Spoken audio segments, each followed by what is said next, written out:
اللہ تعالیٰ فرماتا حتی اذا اتوا علی واد النمل قالت نملۃ یا ایھا النمل ادخلوا مساکنکم، جب سلیمان علیہ السلام اپنے لشکر کے ساتھ سے گزر رہے تھے تو ایک چونٹیوں کی وادی کے پاس آپ آئے، تو اللہ فرماتا ہے چونٹیوں کی جو بڑی سردار تھی اس نے ساری چونٹیوں سے کہا یا ایھا النمل ادخلوا مساکنکم، اے چونٹیوں جلدی جلدی اندر داخل ہو جاؤ، کہیں سلیمان علیہ السلام کا لشکر تمہیں بے خبری میں روند نہ جائے۔ چونٹی بات کر رہی ہے اپنے تمام افسروں کو یا اپنے سپاہیوں کو، اور یہ قرآن کہہ رہا ہے، اور آج اس پر ریسرچ کرنے والے کو بہت بڑا انعام بھی دیا گیا ہے کہ چونٹیاں بات کرتی ہیں۔ یہ زولوجی میں آتا ہے، جانوروں پر ریسرچ کرنے والے۔ شہد کی مکھی پر ایک بندہ ہے جس نے ریسرچ کیا اور اس کو نوبل انعام ملا ہے، نوبل پرائز ملا ہے، اس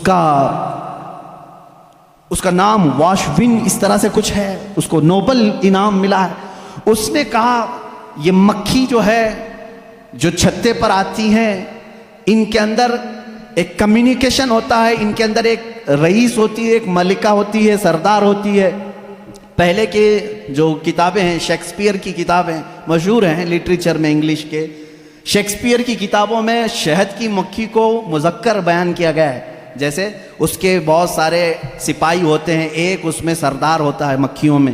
لیکن یہ 1975 میں 1975 میں ایک سائنسدان نے تحقیق کر کے بتایا شہد کی مکھیاں کمیونیکیشن کرتی ہیں، ایک دوسرے سے رابطہ کرتی ہیں، اور ان کو ایک ملکہ ہوتی ہے اور وہ آرڈر دیتی ہے اور اس کے آرڈر کے اعتبار سے سب جاتی ہیں۔ اور قرآن میں دیکھو رب تعالیٰ فرماتا ہے وَأَوْحَى رَبُّكَ إِلَى النَّحْلِ أَنِ اتَّخِذِ مِنَ الْجِبَالِ وَمِنَ الشَّجَرِ بُيُوتًا فَاسْلُكِي سُبُلَ رَبِّكِ ذُلُلًا يَخْرُجُ مِن بُطُونِهَا شَرَابٌ مُخْتَلِفٌ أَلْوَانُهُ فِيهِ شِفَاءٌ لِلنَّاسِ۔ اللہ فرماتا ہے تمہارے رب نے شہد کی مکھی کو یہ علم دیا ہے، اور شہد کی مکھی کا جو ورڈ یوز ہوا ہے عربی میں وہ مؤنث یوز ہوا ہے۔ اللہ قرآن میں فرماتا ہے مکھا نہیں مکھی۔ اب تک کہتے تھے کہ مکھی کا جو مذکر ہے وہ اس پہ سب چھتے پر لا کر جمع کرتے ہیں۔ 1975 میں زولوجی اس علم کی تحقیق کرنے والے ماہر سائنسدان نے بتایا نہیں، ساری مکھیاں اس میں سے جو رئیس ہوتی ہے وہ بھی مؤنث ہوتی ہے، اس کے جتنے افسر ہوتے ہیں وہ بھی مؤنث ہوتے ہیں۔ قرآن اس میں مؤنث کے صیغے استعمال کر کے فرما رہا ہے شہد کی مکھی رئیس اپنے ہم نواؤں سے کہتی ہے جاؤ پھولوں کو چوس کر کے لاؤ، وہ آرڈر دیتی ہے اور اس کے بعد وہ لا کر کے اپنے تھوک کو جمع کرتی ہیں۔ اب یہ بھی اس نے 1975 میں یہ بھی ایجاد کیا شہد کہاں سے نکلتا ہے، شہد کہاں سے نکلتا ہے۔ تو بعض لوگوں نے کہا وہ تھوک دیتی ہے منہ میں سے، اب تک تو یہی معلوم تھا تھوک دیتی ہے۔ کچھ لوگوں نے کہا نہیں وہ اپنے فضلات خارج کرتی ہے، جیسے پیشاب پخانہ ہوتے ہیں اس طرح سے وہ نکال دیتی ہے۔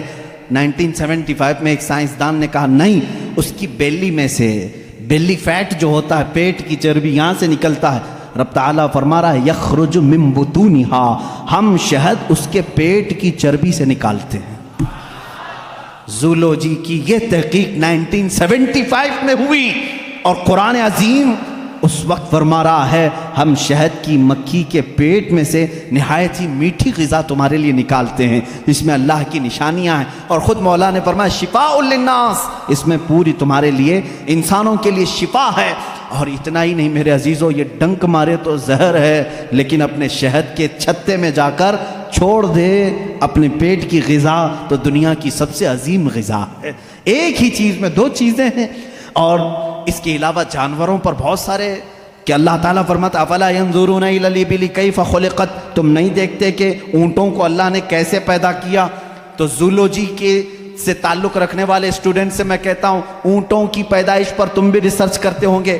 آج تقریباً یہ کالجوں میں پڑھایا گیا ہے زولوجی کے اسٹوڈنٹس کو کہ تمام مخلوقات میں اونٹ کی تخلیق ایک سب سے الگ ہے، اس لیے کہ اس کے اندر ایسا مادہ ہے 1 مہینے تک بغیر کھائے پیے زندہ رہتا ہے، پانی جمع کر لیتا ہے، اور رب تعالیٰ فرما رہا ہے سارے جانوروں میں اس کی تخلیق الگ کی گئی ہے، تم نہیں دیکھتے اونٹوں کی طرف۔ قرآن پاک میں زولوجی کا ایک پورا چیپٹر مجھے الگ کر کے آپ کو بتانا پڑے گا، بہت ساری چیزیں، پرندوں کا علم، چیونٹیوں کا علم، حتیٰ کہ اللہ تعالیٰ نے مکڑی کے متعلق بھی بیان فرمایا۔ مکڑی کا جالا اتخذت بیتا وان اوہن البیوت لبیت العنکبوت. اللہ فرما رہا ہے دنیا کے گھروں میں سب سے کمزور گھر مکڑی کا ہوتا ہے. آج تحقیق تقریباً 1950 یا 60 کے بیچ میں ایک سائنسدان نے کہا کہ مکڑی جانوروں میں سب سے کمزور دل والی ہوتی ہے، اس لیے کہ یہ اپنے نر کو ہی مار دیتی ہے. اور قرآن کہہ رہا ہے اتخذ وَإِنَّ أَوْهَنَ الْبُيُوتِ، بلکہ اللہ فرما رہا ہے سب سے کمزور گھر مکڑی کا ہوتا ہے اور سب سے کمزور دل بھی اس کا ہوتا ہے. یہ زولوجی کے چیپٹرز ہیں. اگر اس کے بعد اور تھوڑا سا نکلو گے تو پھر میں اگر آپ کو آگے لے جاؤں میڈیسن کے بارے میں قرآن نے کیا کیا کہا ہے. بہت بڑا ایک طویل چیپٹر ہے میڈیسن، دوائیوں کے متعلق قرآن میں پورا علم موجود ہے. شہد کو ہی لے کر کے آج ریسرچ ہوئے ہیں. شہد کے اندر اللہ نے فرمایا فیہ شفاء للناس، اس میں لوگوں کے لیے شفا ہے. اور ورلڈ وار 2 کے ٹائم پہ، سیکنڈ ورلڈ وار کے درمیان اکثر زخمیوں کو شہد لگا کر کے صحیح کیا گیا. آج بھی جو جدید ترقی یافتہ کنٹریز ہیں ان کے ہاں شہد پر ریسرچ ابھی بھی چل رہا ہے، اور انہوں نے کہا ہے کہ اس میں وٹامن کے پایا جاتا ہے جو کسی دوسری چیز میں ہوتا ہی نہیں ہے. یہ زخموں کو بہت جلدی ختم کر دیتا ہے اور زخموں پر فنگس آنے نہیں دیتا، انفیکشن آنے نہیں دیتا. رب فرما رہا ہے فیہ شفاء للناس. میڈیسن کا تذکرہ کیا قرآن میں نہیں ملتا؟ میڈیکل کے اسٹوڈنٹس اور اگر آگے آئیں تو میں ایمبریالوجی کے متعلق بتاؤں آپ کو. ایمبریالوجی کیا ہے؟ یہ علم الجنین، بچے کی ولادت کے جو معاملات ہوتے ہیں اس کو ایمبریالوجی کہتے ہیں. ڈاکٹرز ہوں گے وہ سمجھیں گے ہماری بات کو. ایمبریالوجی ایک پورا کا پورا علم ہے اور انہی کی باتوں سے میں آپ کو بتاؤں. ایمبریالوجی میں کہا گیا ہے کہ سب سے پہلے پانی کا ایک قطرہ مرد کے نطفے سے گا کر ماں کے رحم مادر میں جمع ہوتا ہے. پہلے قرآن کی آیتیں پڑھو. وَلَقَدْ خَلَقْنَا الْإِنسَانَ مِنْ سُلَالَةٍ مِنْ طِينٍ ثُمَّ جَعَلْنَا النُّطْفَةَ عَلَقَةً فَخَلَقْنَا الْعَلَقَةَ مُضْغَةً فَخَلَقْنَا الْمُضْغَةَ عِظَامًا فَكَسَوْنَا الْعِظَامَ لَحْمًا. اللہ تعالیٰ نے اس آیت کو، اس طرح کی آیت کو 3 یا 4 مرتبہ انسان کی تخلیق کیسے ہوئی. رب فرماتا ہے اللہ تعالیٰ نے نطفے سے تمہیں پیدا کیا، نطفے سے. اچھا میں ایک ڈاکٹر صاحب سے بات ہو رہی تھی، انہوں نے کہا پورا نطفہ جو ہوتا ہے انسان کا، منی جو مرد کی ہوتی ہے، اس میں ایک بار کی منی میں تقریباً 30 لاکھ سپم ہوتے ہیں. جو جراثیم، جس کو کیڑا یہ لوگ کہتے ہیں، جو جا کر کے عورت کے اوم میں، یعنی اس کے بیضے ہوتے ہیں، انڈے ہوتے ہیں، اس میں ٹکراتا ہے اور جا کر کے فکس ہو گیا اگر ایک جراثیم، ایک کیڑا، ایک سپم کا، تو پھر بچے کی ولادت وہاں سے شروع ہوتی ہے. تو انہوں نے کہا کہ 30 لاکھ میں سے ایک ہی جاتا ہے، 30 لاکھ میں سے ایک ہی جاتا ہے. اور رب تعالیٰ کے اس کلام پر قربان جاؤ، اللہ فرماتا ہے سلالۃ من ماء مہین، کہ جب تم نطفہ ڈالتے ہو تو بہت سارے پانی میں سے جو اصل ہوتا ہے مولا اسی سے پیدا کرتا ہے. سلالہ کہتے ہیں سب سے قیمتی چیز، اس میں سے جو اصل ہے اسی سے پیدا کرتا ہے. 30 لاکھ اگر سپم میں جراثیم آئے ہوں، صرف ایک ہی سے پیدا کیا جاتا ہے. پھر اس کے بعد اللہ تعالیٰ نے فرمایا ہم اس کے ذریعے سے علقہ بناتے ہیں. علقہ کیا ہے؟ مضغہ کیا ہے؟ علقہ بستہ خون ہے. بستہ خون مطلب خون جیسے ہوتا ہے. میں نے ایک ڈاکٹر سے پوچھا اس میں ہی انٹرنیٹ پر، تو انہوں نے ایک تحقیق مجھے بھیجی کہ ایمبریالوجی کے شروع کے دنوں میں یہ ہوتا ہے کہ جیسے جونک ہوتی ہے نا، جونک ایک کیڑا ہے، چپک جائے تو چھوڑتا نہیں. تو علقہ قرآن میں ذکر ہے، میں اس پر پڑھ رہا تھا. علقہ جیسے چنگم والی چیز ہوتی ہے، چپکنے والی، اگر خون کے چپکنے والے حصہ کوئی بن گیا تو اس کو علقہ کہتے ہیں. اور آج ڈاکٹرز کہہ رہے ہیں نطفے کے بعد اگر سب سے پہلے بچے میں کچھ بنتا ہے تو وہ گم ٹائپ کا ایک خون بنتا ہے جس کو قرآن بتا رہا ہے. یہ ساری چیزیں سونوگرافی کے بعد معلوم ہوتی ہیں، اسکین کرنے کے بعد معلوم ہوتی ہیں. اور اس کے بعد مضغہ ہے، گوشت کا ایک لوتھڑا، اس میں اللہ تعالیٰ نے جو مضغہ لفظ استعمال فرمایا، اس کا مطلب کیا ہے یہ بھی ڈاکٹرز اس کی بھی تسلیم کریں گے. ایک بہت بڑا سائنسدان ہے، اس سے پوچھا گیا 3rd سٹیج ایمبریالوجی سٹیجز میں سے 3rd سٹیج کیا ہے؟ تو اس نے ایک لمبا سا آٹا یا کچھ چنگم لیا، اس کو دانتوں میں رکھا، چبا کر کے دکھایا، ایک لمبا کیڑا اور اس پر دانتوں کے نشان. دانتوں کے نشان. ڈاکٹرز جب اسکیننگ کریں گے تو ان کو یہ پتا چلے گا کہ پہلے ماں کے پیٹ میں ایک لمبی چیز بنی جس پر دانتوں کے نشان جیسے. قرآن نے مدغہ کہا. مدغہ کیا چیز ہے؟ جب عربی میں اس کا ترجمہ دیکھا گیا تو ایسی چیز جو لمبی ہڈی ہو اور اس میں جگہ جگہ سے کاٹا گیا ہو، مدغہ اس کو کہتے ہیں.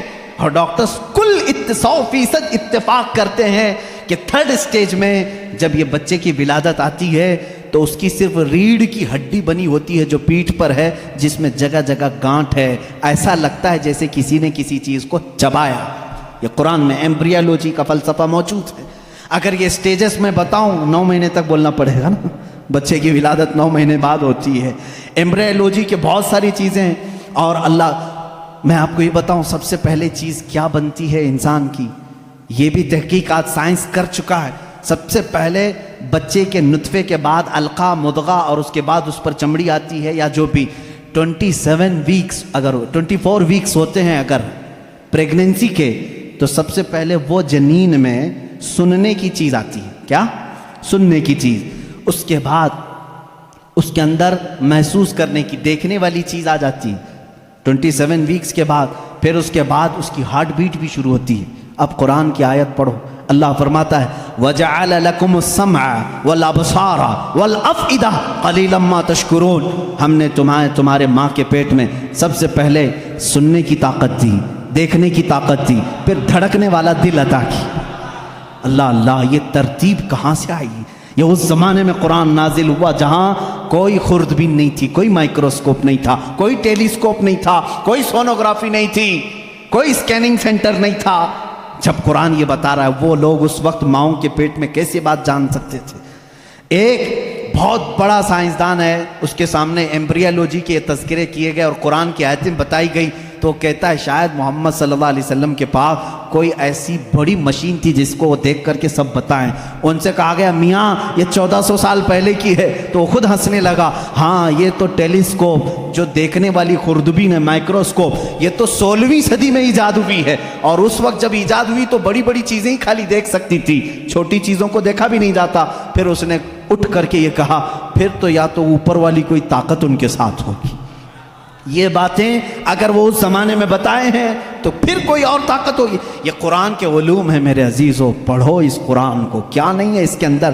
اب میں اگر ایمبریالوجی ہو گئی بات، اس کے علاوہ اور ہائیڈرولوجی، زمین کے معاملات، پانی کے تبخیر کا سب سے پہلا مادہ قرآن نے بتایا.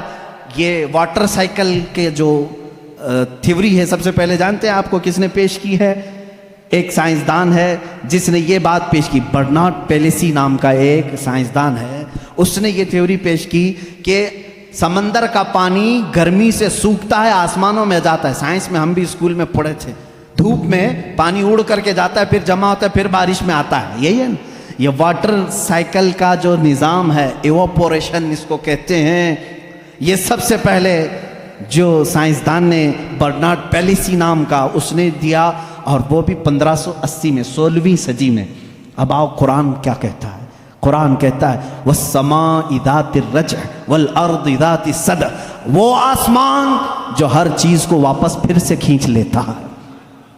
پانی ہم برساتے ہیں اور پھر اس کو لوٹا دیتے ہیں. یہ ایواپوریشن کا، واٹر سائیکل کا جو مسئلہ ہے، یہ جو فنڈا ہے، یہ قرآن میں موجود ہے. مجھے بتاؤ اے سائنس کے اسٹوڈنٹس، کیا قرآن ہائیڈرولوجی کی بات نہیں کر رہا ہے؟ کیا قرآن ایمبریالوجی کی بات نہیں کر رہا ہے؟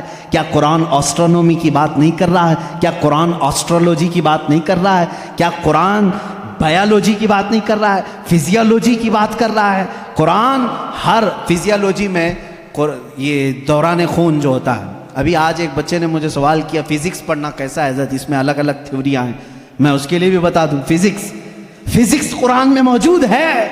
فزکس کا ایک بہت بڑا فنڈا یہ ہے کہ ایٹم یہ تقسیم نہیں ہوتا. پہلے سے لوگوں کا خیال تھا ایک ذرہ ہوتا ہے. 14 صدیوں تک لوگ یہ مانتے تھے ایک لاسٹ کوئی چیز ہوگی، اس سے لاسٹ تو کوئی کچھ نہیں ہوگا نا. جیسے ذرہ، ایک چھوٹا سا ہلکا ذرہ، وہ نہیں تقسیم ہوگا. فزکس والوں نے یہ ثابت کیا نہیں، ذرہ بھی تقسیم ہوتا ہے، ایٹم کو بھی تقسیم کیا جا سکتا ہے، ڈیوائیڈ ہو سکتا ہے. یہ فزکس کا فنڈا ہے، یہ فزکس کی تھیوری ہے. اور قرآن کہتا ہے لا يعزب عنه مثقال ذرة في السماوات والارض ولا اصغر من ذلك ولا اکبر الا في کتاب مبین. اللہ فرماتا ہے ذرے کے برابر بھی کوئی چیز اللہ تعالیٰ قیامت کے دن چھوڑے گا نہیں. ہاں ذرے سے چھوٹی بھی ہو ذرے سے بڑی بھی ہو. سب سے پہلے عرب میں قرآن نے یہ کہا ذرے سے چھوٹا ایٹم سے بھی چھوٹی چیز ہو سکتی ہے. اور 14 صدیوں کے بعد فزکس والے کہہ رہے ہیں کہ ایٹم بھی تقسیم ہو سکتا ہے. یہ فزکس ہے جو قرآن پاک میں ہے.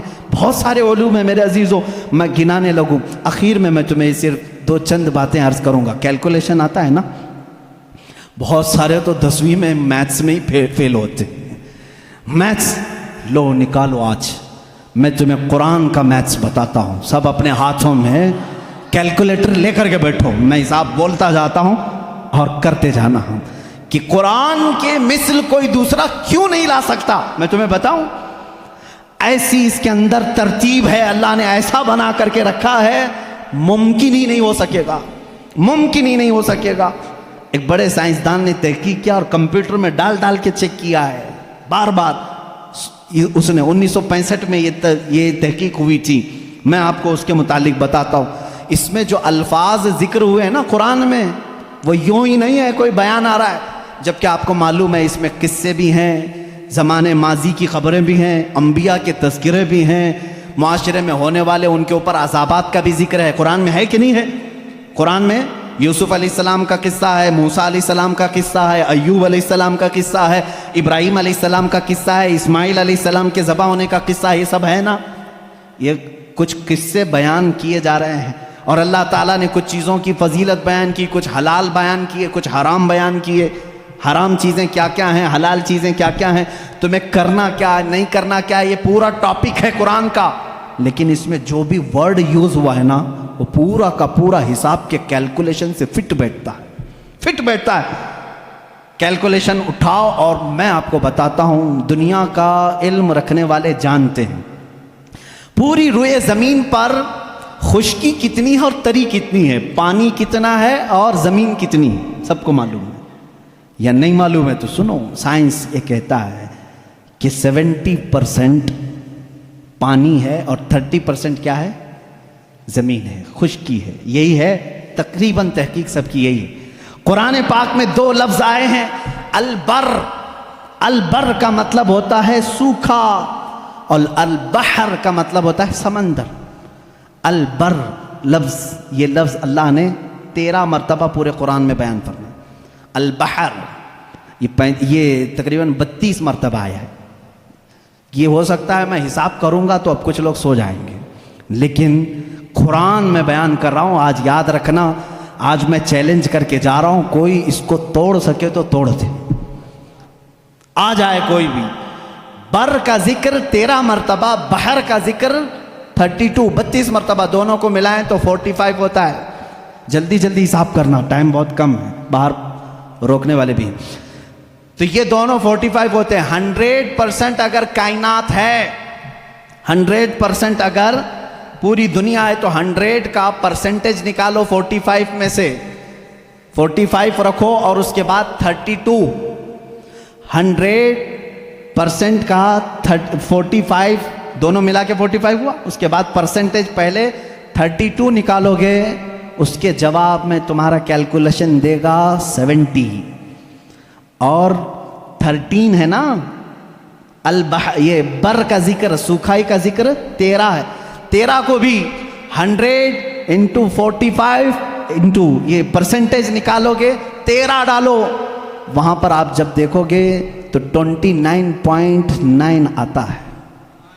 یعنی قرآن اپنے الفاظ میں بھی بیان کر رہا ہے کہ بر خشکی کا ذکر اللہ نے 30% مرتبہ فرمایا, بحر کا ذکر اللہ نے 70% مرتبہ فرمایا. یہ قرآن یوں ہی نہیں آیا ہے, اچانک نہیں آئی چیز.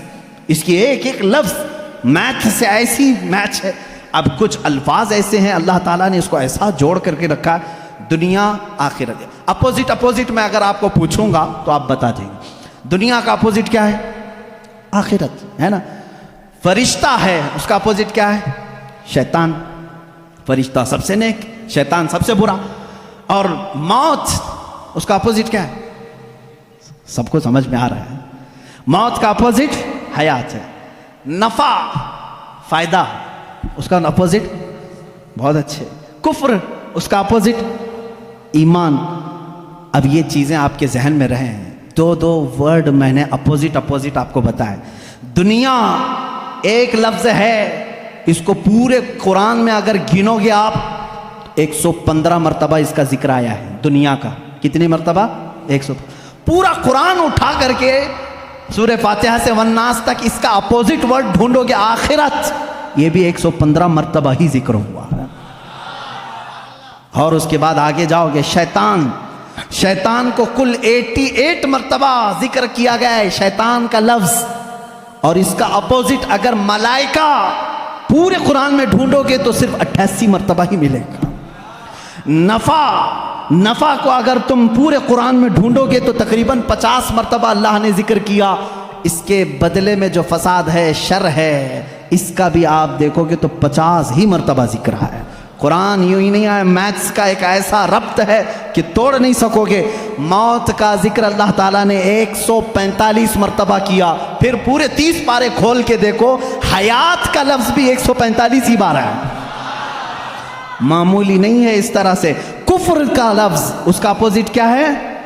ایمان. کفر کا لفظ آپ پورے قرآن میں دیکھو گے 25 مرتبہ آیا, اور ایمان جگہ جگہ سے ڈھونڈ کے دیکھو گے تو ایمان بھی 25 ہی بار آیا. اتنا ہی نہیں, آپ کو عربی کے 2 لفظ میں آپ کو بتاؤں. ایک شہر ہے, ایک یوم ہے. شہر ہے, یوم ہے. ترجمہ یاد رکھنا, شہر کس کو کہتے ہیں؟ مہینے کو. کس کو؟ شہر کس کو کہتے ہیں؟ مہینے. یوم کسے کہتے ہیں؟ دن کو. تقریباً یاد رہنا چاہیے, شہر مہینے کو اور یوم دن کو. اب آؤ قرآن میں دیکھو یہ کتنی بار یوز ہوئے ہیں. لفظ شہر پورے قرآن میں 12 ہی بار یوز ہوا. کتنے بار؟ اس کا مطلب کیا ہے؟ مہینے کتنے ہوتے ہیں؟ کبھی 13 سنا, کبھی 11 سنا. لفظ شہر پورے قرآن میں اللہ نے جہاں بھی استعمال فرمایا کتنی بار آیا ہے؟ 12 بار. اور لفظ یوم پہلے پارے سے لے کر 30ویں پارے تک 360 مرتبہ آیا ہے. ایک بھی کم یا ایک بھی زیادہ نہیں آیا. یوم, لفظ یوم. اس لیے کہ اسلامی منث جو ہوتے ہیں محرم, صفر, ربیع الاول, ربیع الاخر, اس چاند کے اعتبار سے چلتے ہیں. انگریزی مہینے 365 کے ہوتے ہیں, اسلامی مہینے 360 کے ہوتے ہیں.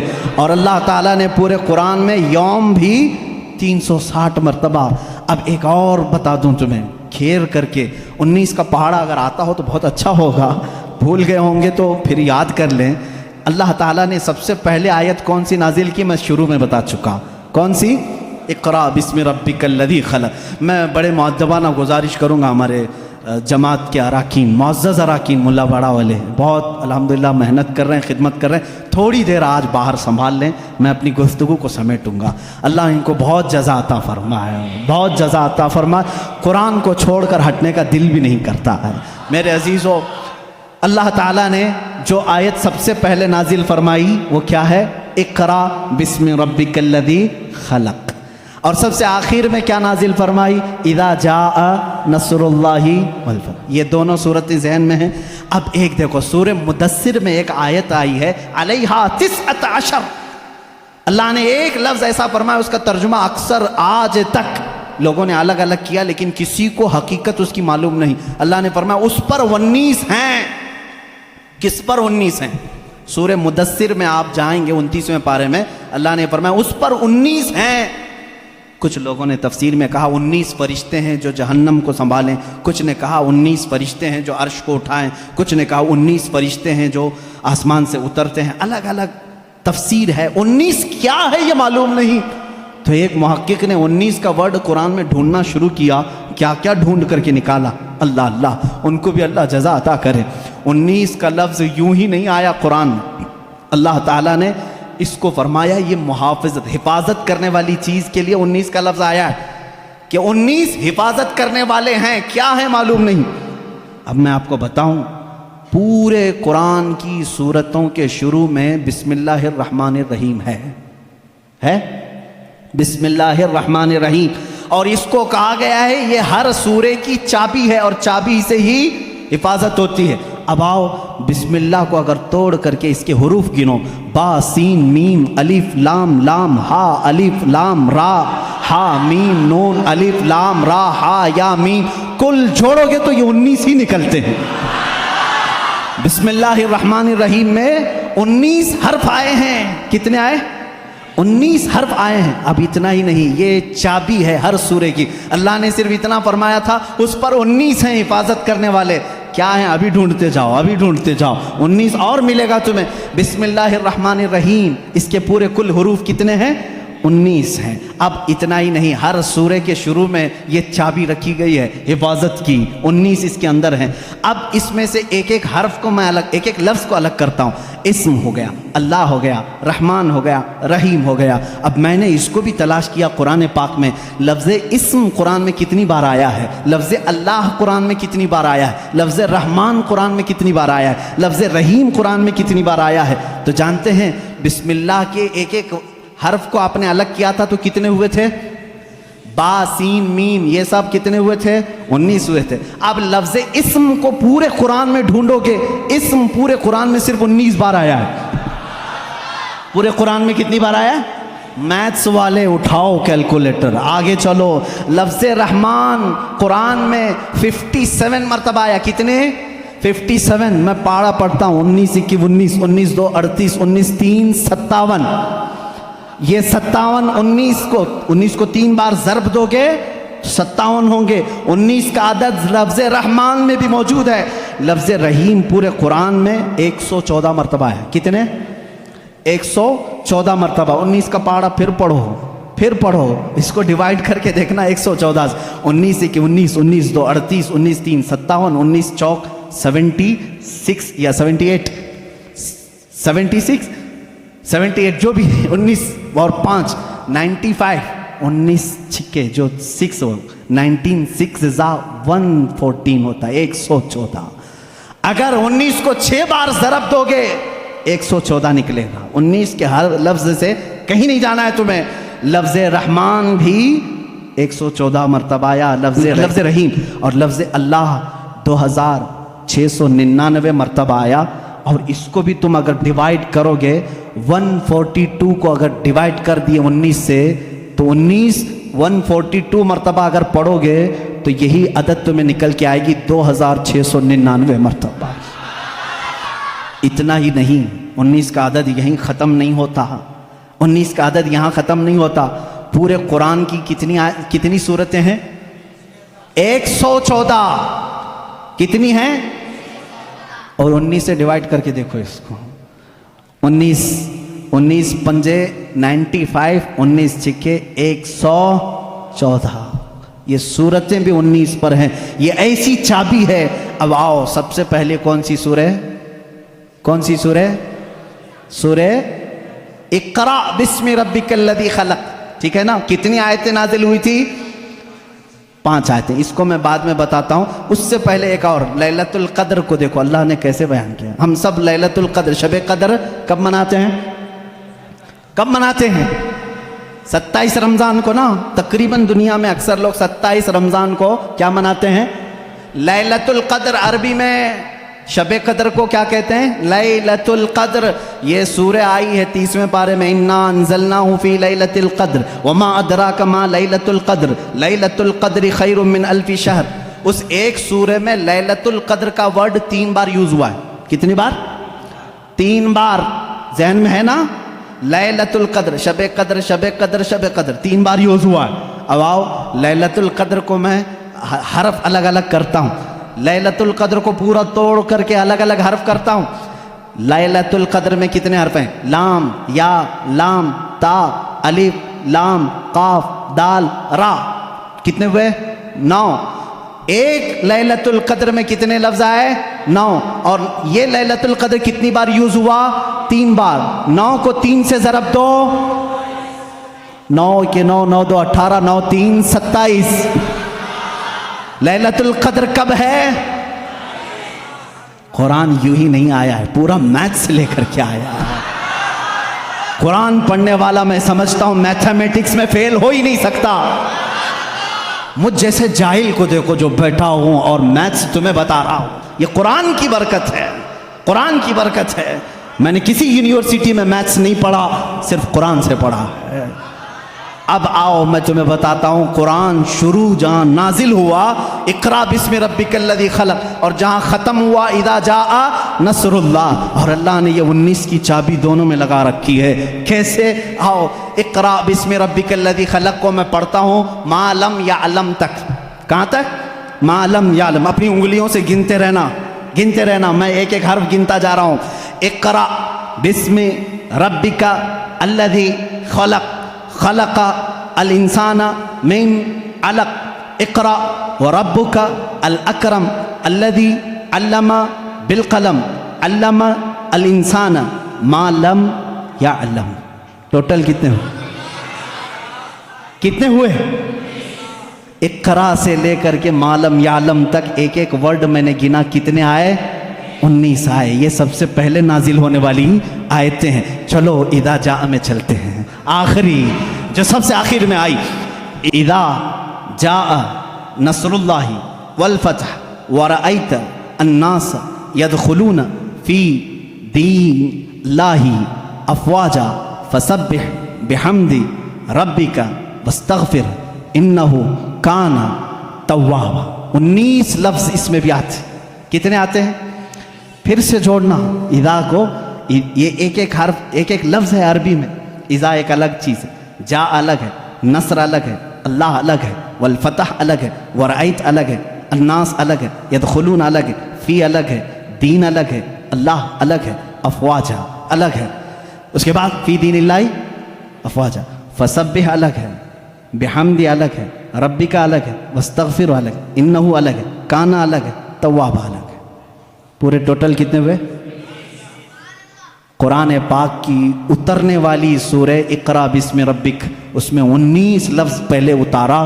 جب ختم کرنا ہوا تب بھی 19 لفظ. یہ ایسی چابی ہے, اس کے فنڈے میں تم کھو کے رہ جاؤ گے, نکال نہیں پاؤ گے. میں ابھی تو یہ تمام چیزیں بیان ہی نہیں کر سکا کہ قرآن ہماری زندگی کا پورا دستور حیات ہے. جب تمہارے گھر میں بچے کی ولادت ہو تو قرآن کہتا ہے نام رکھو. نام رکھنے کی ترتیب تمہیں کسی بھی اور لا کی ضرورت نہیں. میں سارے لا تمہیں بتا کر کے جاتا ہوں. آج قرآن جینے کا سلیقہ کیسے دیکھتا ہے. بچہ پیدا ہو تو نام رکھو. وَإِنِّي أُعِيذُهَا بِكَ وَذُرِّيَّتَهَا مِنَ الشَّيْطَانِ سَمَّيْتُهَا مریم. حضرت حنا نے کہا میں اس کا نام مریم رکھی ہوں. یہاں سے پتہ چلتا ہے بچہ پیدا ہونے کے بعد سب سے پہلی ڈیوٹی ماں باپ کی نام رکھنے کی ہے. اس کے بعد کیا ڈیوٹی ہے قرآن سے پوچھا. قرآن کہتا ہے وَالْوَالِدَاتُ يُرْضِعْنَ أَوْلَادَهُنَّ حَوْلَيْنِ كَامِلَيْنِ. والداؤں کو, ماؤں کو یہ چاہیے کہ اپنے بچوں کو دودھ پلائیں. ہم نے قرآن سے پوچھا کتنے دن پلائیں. حملہ وفصالہ 30 شہرا.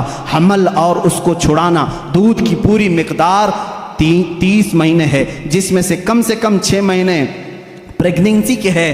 24 مہینے دودھ پلانے کی مدت ہے. قرآن نے یہ دودھ پلانے کی ایام رضاعت بتائی. اس کے بعد پھر پوچھا بچہ جب بڑا ہو جائے تو کیا کہا جائے. کہا باپ کو چاہیے کہ وہ نصیحت کرے. پورا سورہ لقمان پڑھو. یا بنی انہا ان تک مثقال حبۃ من خردل فتکن فی صخرۃ او فی السماء او فی الارض یأتی بها اللہ. بچوں کو نصیحت کرو, اے بیٹا گناہ کرو گے ذرے کے برابر بھی ہو تو اللہ تعالیٰ تمہیں وہ قیامت کے دن دکھائے گا.